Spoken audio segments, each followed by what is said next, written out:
From Washington, this is VOA News.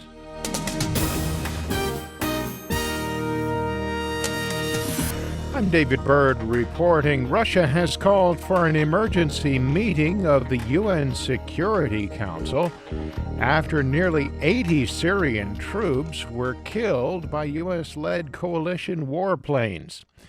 The Syrian government said 80 troops were killed. Russia gave the number as 62, and the Syrian Observatory for Human Rights said 83 had been killed.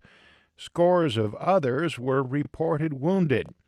U.S. officials say the airstrikes were intended for the so-called Islamic State militants surrounding the airport near Deir Ezzor. The strikes were halted when commanders learned the bombs had hit Syrian troops. Russia blamed the deaths on the U.S. unwillingness to coordinate its strategy against the Islamic State. Meanwhile, Russian President Vladimir Putin said his country is upholding its commitments to a ceasefire in Syria, but he cast doubt over the United States' commitment to the deal. Speaking Saturday in Kyrgyzstan, Mr. Putin said Washington was deviating from its own calls for openness. He said, I would like to be honest with each other, and only in this case we will be able to move towards common goals. I do not understand why certain agreements should be concealed, but of course we will not disclose the details until our American partners agree to this.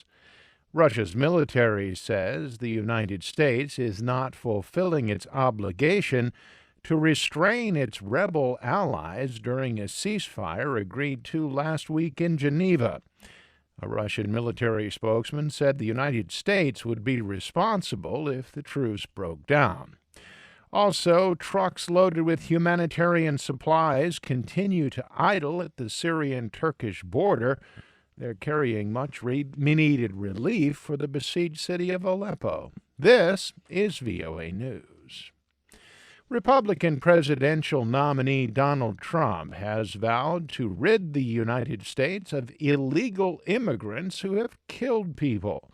Speaking in Houston, Texas, to the Remembrance Project, a group that advocates for families whose relatives were killed by illegal aliens, Trump said Border Patrol agents have told him that his opponent's plans are dangerous. They've warned that Hillary Clinton's plan would put the entire country in grave danger. I fully understand that. They called it radical, deeply dangerous, and warned it would trigger an unprecedented national crisis. Critics have said that the Remembrance Project uses families of victims to promote a hateful political agenda. Meanwhile, Hillary Clinton's former opponent, Vermont Senator Bernie Sanders, told supporters in Ohio that the Democratic nominee wants to reduce student debt burdens by phasing in a college tuition relief program. And what Hillary Clinton says is that any family in America which has an income of $125,000 or less, all of those families, 83% of American families, should be able to send their kids to public college and universities tuition free. For her part, Mrs. Clinton plans to attend the Congressional Black Caucus dinner in Washington later Saturday. Recent polls have shown that Clinton has a narrow lead over Trump with just 51 days until the election. President Obama used his weekly media address to urge the U.S. Congress to, in his words, do its job. Mr. Obama called on Republicans in the House and Senate to pass legislation to fight the Zika virus, to provide relief for flood victims in Louisiana, and to consider his Supreme Court nominee. None of these things should be controversial. All of it is within our reach.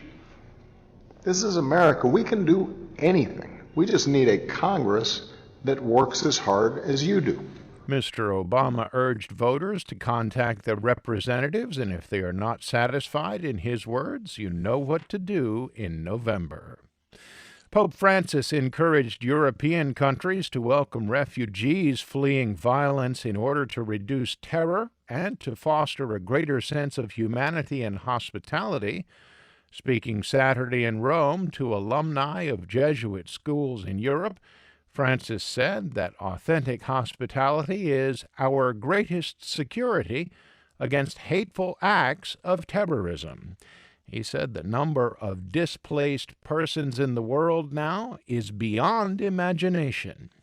For more, visit our website, voanews.com. I'm David Byrd in Washington. That's the latest world news from VOA.